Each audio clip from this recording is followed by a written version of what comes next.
Hotel reach ஆனதும் fresh up ஆகிட்டு லஞ்சுக்கு வர சொல்லிட்டாங்க. லஞ்ச் பஃபே சிஸ்டம் தான் அரேஞ்ச் பண்ணியிருந்தாங்க. அம்மா வெஜ், நான் நான்வெஜ். ஸோ 2 பேரும் அவங்கவுங்களுக்கு பிடிச்சதை சாப்பிட்டுட்டு ஃபைனலாக ஒரு ஐஸ்கிரீமோட பர்ஃபெக்டாக எங்களோட லஞ்ச் நாங்கள் முடிச்சுக்கிட்டோம்.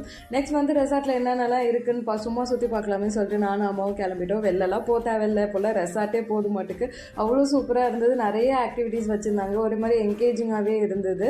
எங்கள் அம்மா வரையும் என் அக்காவுக்கு எல்லாத்தையும் வீடியோ கால் பண்ணி காட்டிகிட்டே இருந்தாங்க. சாப்பாடுலேருந்து ரூம்ஸ்லேருந்து அங்கே இருக்கிற சைட் வரையும் எல்லாமே வீடியோ காலில் காட்டிட்டு இருந்தாங்க. அப்புறம் எல்லாரும் சாப்பிட்டு வந்த பிறகு மூணாறுலேயே ஒரு பொட்டானிக்கல் கார்டன் இருந்தது, அங்கே தான் போயிருந்தோம். அங்கே ஆஸ் யூஷுவல் எப்பயும் போல் டிஃப்ரெண்ட் ஃப்ளார்ஸ் தான் இருந்துச்சு. ஸோ அதெல்லாம் பார்த்துட்டு ஹோட்டல் வந்ததும் ஒரு ஃபன் மீட்டப் மாதிரி வச்சுருந்தாங்க.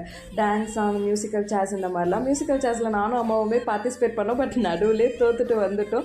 இதுதான் டே 1 ஹேப்பனிங்காக இருந்தது. டே 2 வந்து ஃப்ரெஷ்அப் ஆகிட்டு ரூம்லாம் வந்து வெக்கேட் பண்ணிட்டு வந்தாச்சு வெளில. அதுக்கப்புறம் ஒரு ஸ்மால் மீட்டப் வச்சுருந்தாங்க. அது எதுக்குன்னா எல்லாரும் இன்ட்ரோ கொடுத்துட்டு அவங்களோட சக்ஸஸ் அண்ட் ஃபெயிலியர்ஸ் பற்றி டிஸ்கஸ் பண்ணிவிட்டு அதுக்கப்புறம் அந்த கம்பெனிக்காரங்க எங்களுக்கு கிஃப்ட்ஸ்லாம் கொடுத்தாங்க. இதெல்லாம் முடிச்சுட்டு அங்கேருந்து நாங்கள் கிளம்பிட்டு நெக்ஸ்ட் ஒரு சைட்டாக பார்த்துட்டு வந்தோம். இதுதான் மூணார் டே 2 ஹேப்பனிங். இப்படி தான் மூணாரில் எங்கள் டே போச்சு. Hope you guys like my video. Next வீடியோவில் பார்க்கலாம். பாய்.